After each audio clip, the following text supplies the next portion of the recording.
Well, if you're British, I expect you'd like a little bit of roast beef and Yorkshire pudding. Of a Sunday lunchtime, maybe perhaps a little bit of lamb.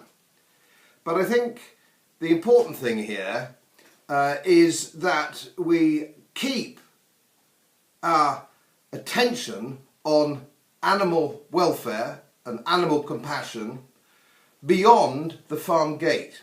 What do I mean by that? Well, you watch Countryfile, perhaps. Townspeople watch Countryfile.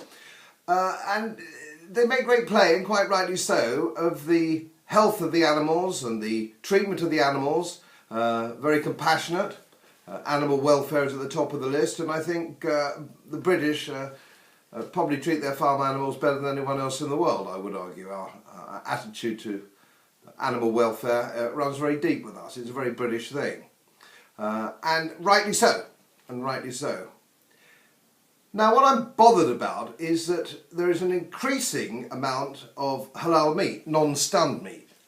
Means that the beast, when it leaves the farm, is just strung up with its throat cut, which some of us regard as barbaric. Now, I'm not talking about politics or religion here. I'm leaving that aside. I don't want to get involved in politics or religion. What I want to get involved in is your right to know. Now, there's a massive increase in this kind of butchering at the moment, and you don't know what you're buying.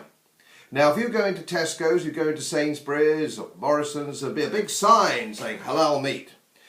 Some of these big chains actively boast that they do their butchering in this way in order to sell their products to a certain clientele who want that kind of butchering. And there we are. And we live in a mercantilist world, don't we? And they've got their shareholders to please, so be it. But they're under no compunction whatsoever to tell you on another stand that meat hasn't been butchered in the same way. So they're not obliged to tell you. So this gap now is increasing, is it not? This gap is increasing from the farm gate to here in your kitchen of a Sunday lunchtime. There's a gap. There's a gap.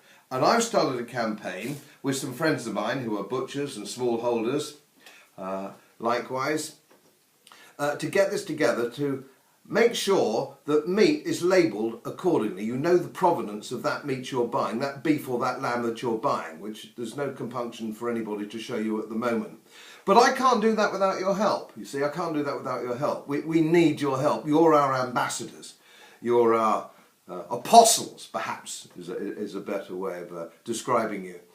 We need you to write to the CEOs of these big butchering chains and these big retail outlets. We need you to write to them and say that you demand to know exactly the provenance of that meat. You want to know whether you're buying non-stunned meat or not. You're right to know.